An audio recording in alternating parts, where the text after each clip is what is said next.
Olá, meus irmãos e amigos, boa tarde, tudo bom com vocês? Pastor Adailton mais uma vez aqui para falarmos um pouquinho sobre a palavra de Deus. Daqui a pouco, pessoal, nós estaremos deixando uma palavra ao coração de todos aqueles que acessarem o nosso canal. Mas antes, porém, eu quero fazer aquele pedido que a gente sempre faz a vocês. Pessoal, ative o sininho que está aí no seu celular para nos ajudar. Pastor, como que eu faço para ativar o sininho? É simples, só você clicar em cima do sininho e automaticamente você vai estar ativando o sininho. Para que eu preciso ativar o sininho, pastor? Toda vez que nós fizermos algum vídeo, algum conteúdo no nosso canal, vai chegar automaticamente para você. Tá bom, pessoal? Nos ajude aí. E não se esqueça, depois de ativar o sininho, curte os nossos vídeos, dá um like, compartilha para que este canal possa se fortalecer e o nome do Senhor seja glorificado. Tá bom? Vamos à palavra de Deus? Livro do Evangelho de João, capítulo de número 2. Vamos falar um pouquinho sobre o primeiro milagre de Jesus. Aliás, vocês sabem qual foi o primeiro milagre de Jesus? Aonde ele estava, o que é que ele fez? Vamos lá então agora. Evangelho de João, capítulo de número 2. Vamos à leitura. As bodas em Canaã, a água feita vinho. E ao terceiro dia fizeram-se umas bodas em Canaã da Galileia, e estava ali a mãe de Jesus. E foram também convidados Jesus e os seus discípulos para as bodas. E faltando vinho, a mãe de Jesus lhe disse: não tem vinho. Disse-lhe Jesus: mulher, que tenho eu contigo? Ainda não é chegada a minha hora. Sua mãe disse aos empregados: fazei tudo quanto ele vos disser. E estavam ali postas 6 talhas de pedra para as purificações dos judeus, e em cada uma cabia 2 ou 3 metretas. E disse-lhe Jesus: enchei de água essas talhas. E encheram-na até em cima. Disse-lhe: tirai agora e levai ao mestre-sala. E levaram. E logo que o mestre-sala provou a água feita vinho, não sabendo de onde viera, se bem que o sabiam os empregados que tinham tirado a água, chamou o mestre-sala ao esposo e disse-lhe: todo homem põe primeiro o bom vinho, e quando já tem bebido bem, então inferior, e tu guardaste até agora o bom vinho? Jesus principiou assim os seus sinais em Canaã da Galileia e manifestou a sua glória, e os seus discípulos creram nele. Depois disso, desceu a Cafarnaum, ele e sua mãe, e seus irmãos, e seus discípulos, e ficaram ali muitos dias. Que texto rico da palavra de Deus. Meus queridos, esse texto, ele vai nos mostrar o primeiro milagre que o nosso Senhor e Salvador Jesus Cristo, ele realizou. Vocês sabem, tanto quanto eu, que Jesus, ele foi batizado nas águas aos 30 anos de idade. Jesus nasce e cresce. Com 12 anos de idade, Jesus ele é visto ensinando, pregando entre os doutores. E agora Jesus, com 30 anos de idade, ele inicia o seu ministério de pregação, de curas, milagres e grandes maravilhas da parte de Deus. E este texto que nós acabamos de ler, no capítulo 2 do Evangelho de João, nos mostra o primeiro milagre do nosso Senhor Jesus Cristo. A Bíblia diz que um casal, cujo texto não vai dar muito detalhes sobre o nome, sobre quem eram, mas um casal que decidiram se casar e contrair matrimônio. Eles, ao fazerem a sua lista de convidados, o texto vai dizer que eles convidam a mãe de Jesus, a nossa irmã Maria, e também convida Jesus e os seus discípulos. Logo, nos dá a entender o texto que era algum conhecido de Jesus, que eram pessoas conhecidas da família de Jesus. Pois bem, a Bíblia diz que quando eles estão realizando aquela cerimônia, aquelas bodas, era uma cerimônia que não durava apenas um dia, aproximadamente 7 dias durava as bodas ou esta festa de casamento. E a Bíblia diz que quando eles estavam realizando aquela cerimônia, em um determinado momento acabou o vinho. E para um judeu era algo muito vergonhoso, era algo muito triste, era algo muito indelicado em plena festa de casamento, em plenas bodas, faltar o vinho. E eu posso aqui agora fazer uma conjectura e compreender que, de repente, as pessoas começam a cochichar entre si, a perguntar um para o outro: não tem mais vinho? Acabou o vinho? Ou seja, pare e pense comigo a vergonha, o fracasso que aquele casal iria passar.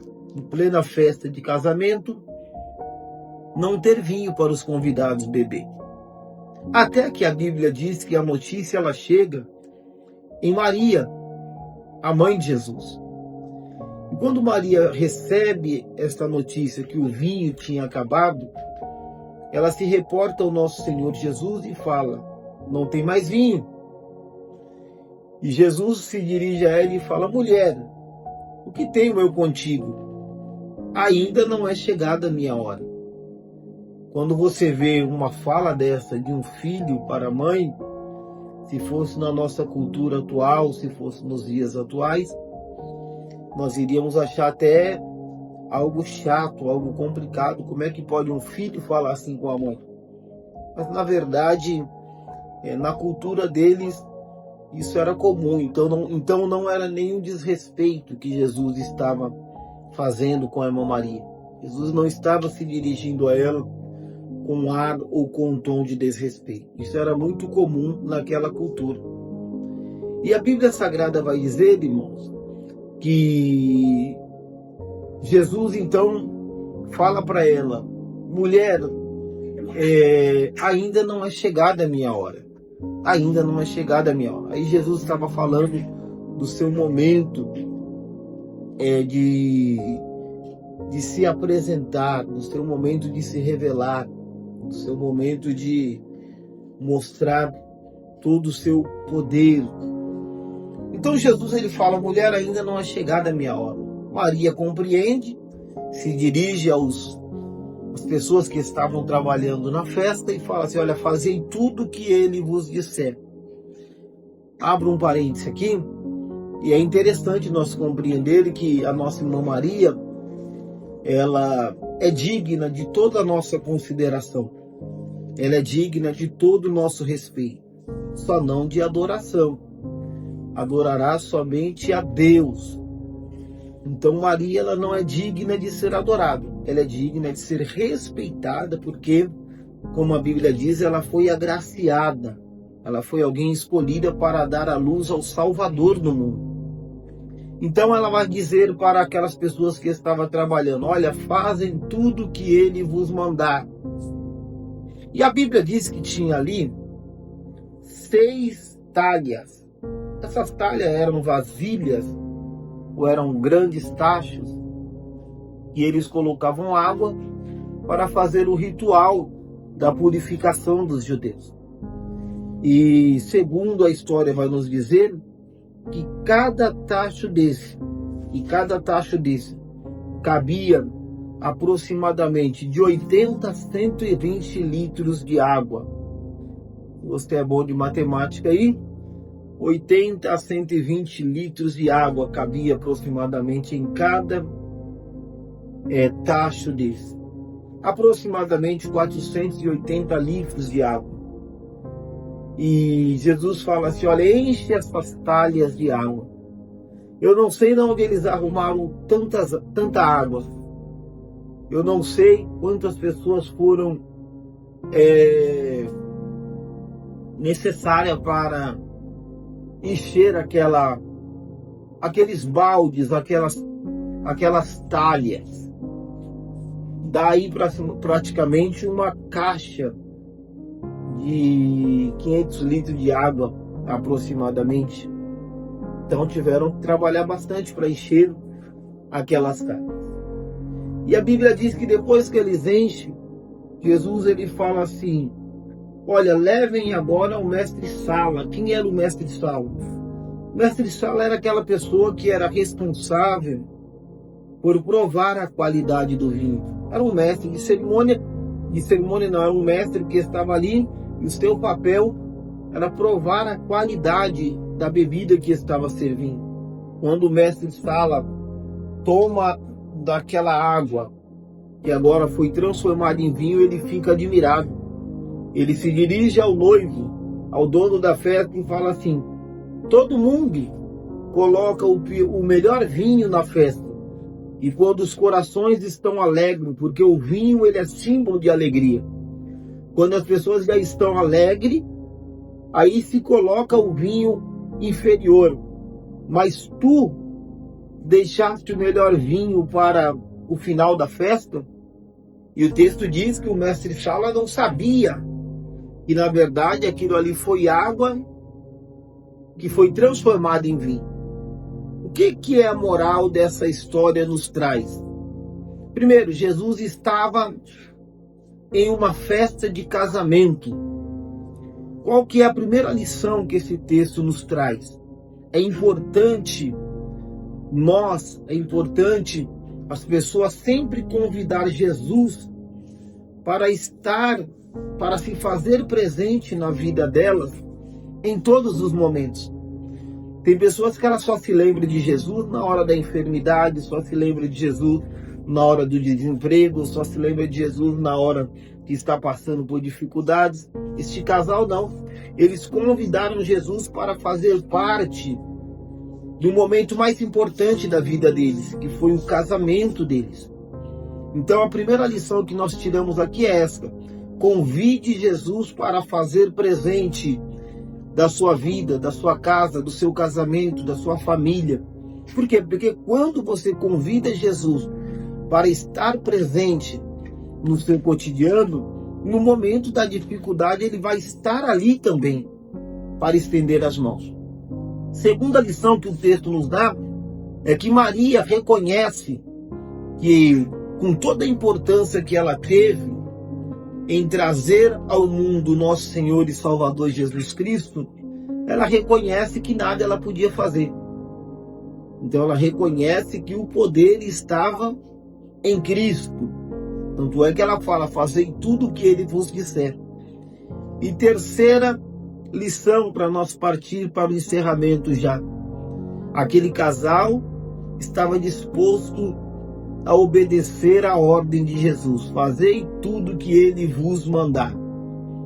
Eu não sei qual é o momento que você está passando. Eu não sei qual é o momento que a sua família está passando. Quem sabe você está numa crise no seu casamento. Quem sabe você está com dificuldade com o filho, com a filha. É uma enfermidade, é um desemprego. Faça tudo que Jesus te mandar. E certamente você terá uma vida de vitória. Amém, meus queridos? Que Deus abençoe. Boa tarde, ou bom dia, ou boa noite, aonde você estiver. E não se esqueça, hein? Ative o sininho. Sempre que nós tivermos um conteúdo novo no nosso canal, você vai ser notificado. Ative o sininho, dá um like, curte, compartilha para fortalecer o nosso canal. Que Deus abençoe. Vamos à oração? Eu quero orar por você, pela tua casa e pela tua família. Pai, em nome de Jesus Cristo de Nazaré, nós queremos te glorificar neste momento. por cada vida, Senhor, que tem tido acesso aos nossos conteúdos, a este canal, que o Senhor possa abençoá-los, que a tua mão, Senhor da glória, possa estar estendida sobre a vida, meu Deus, de cada, Senhor da glória, seguidor. Entra com providência, dá vitória, estende as tuas mãos, ó Deus, para a glória do teu santo nome. É o que eu te peço em nome de Jesus, Senhor. Vai entrando, Senhor da glória, em cada problema, em cada dificuldade, e vai ajudando o teu povo a vencer as batalhas.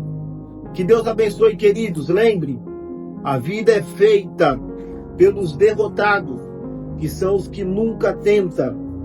A vida também existe os covardes, que são os que começam e nunca terminam. E a vida também é feita pelos vencedores, que são os que nunca desistem. Que Deus abençoe. Graça e paz a todos. Fiquem com Deus.